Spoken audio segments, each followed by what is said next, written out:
Hey there, welcome to the Chronicle Postgame Show. I'm Ryan Hoerger alongside Samir Pandhare. Just got back from Cameron Indoor Stadium where Duke moved to 2-0 on the year with a 113-75 win against Bryant Saturday night.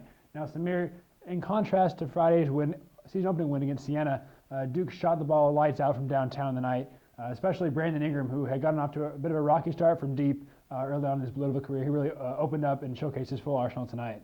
Yeah, Ingram was shooting only 2 of 18 before tonight's game, but he really started off strong. First couple minutes, knocked down a couple open three-pointers, knocked down 2, and from that point on, the floodgates really opened. The Blue Devils started knocking down almost everything from beyond the arc. You had Matt Jones, who knocked down 5 of his 6 attempts from beyond the arc in the first half. He scored 19 points, all in the first half.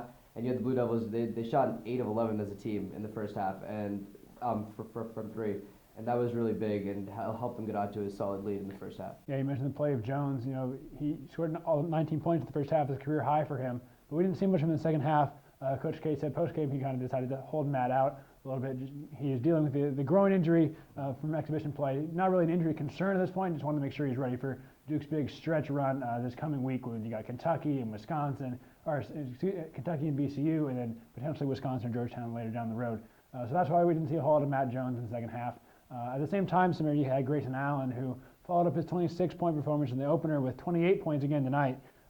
That's a new career high for the sophomore from Jacksonville. Really in a variety of ways again. He shot the 3 well, he drove aggressively, and he really lived at the line. So break down his aggressiveness after 2 games. It's kind of a different Grayson Allen than we saw last year. Yeah, it's a completely different Grayson Allen than we saw this time last year. Allen doesn't seem tentative at all. He seems, as soon as he has the ball in his hand, he's going into attack mode, heading straight to the basket no matter who's defending him. We saw him go up against guards, go up against bigger players. He was going straight to the basket, and he was rewarded for doing that. He got to the line quite a few times actually, and he shot well from the line. And like you said, he really was able to hit the three-pointer as well as the game progressed, and he finished with a quiet 28. Didn't really steal the spotlight. It was more on Matt Jones and the other freshmen who played well in the second half as well.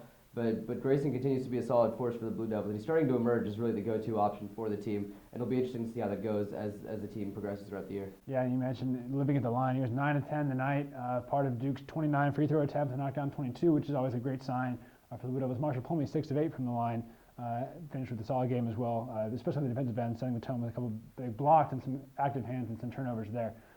Emil Jefferson had a double-double again. It's 2 straight for the senior from Philly, 11 and 11 for Jefferson tonight. But the big point men, Allen with 28, Brandon Ingram with 21, and Matt Jones with a career high 19. When we look on the other side, on the defensive end, Samir, Bryant, they held their own. They shot 13-26 from 3, just like Duke. Hunter Ware was 6 of 11 from 3. So any cause for concern on the defensive side of the ball, 75 points for the Bulldogs. Didn't really matter in the outcome of the game, but Bryant definitely showing they could hang with Duke, at least from the outside. Yeah, Coach K really talked about it after the game. He started talking about how the defense just wasn't the same when the team jumped out to a big lead, and that's to be expected from Duke. And I don't think there's really much cause for concern after that performance. Bryant hit some really tough shots. They made the 13 three-pointers, as you said. But the Blue Devils were able to force a lot of turnovers, and they really got in the passing lanes, affected shots. You had Marshall Plumlee who blocked 2 or 3 shots in the first half, and really the Blue Devils' length and their athleticism really hurt Bryant and hurt their ability to stay in the game, because Bryant did come out and play very well. Scored 75 points, which is a solid total against most teams, but it was just a little too much going against the Blue Devils' talent. Yep, definitely. So now we head into this coming week where you got Tuesday, number 2 Kentucky awaits in the Champions Classic up in Chicago. So that'll be a really great early season test for Blue Devils. The Wildcats, as everybody knows, are young as well, just like Duke, with a lot of young talent though. Especially Jamal Murray, Isaiah Briscoe, Scala Bussiere. Those guys are really going to be a good test for Duke early on in the season. So we'll kind of see, a matchup of basically recruiting class number 1 in the country versus recruiting class number 2 in the country. So be sure to stay with us at DukeChronicle.com for all your pregame coverage of that.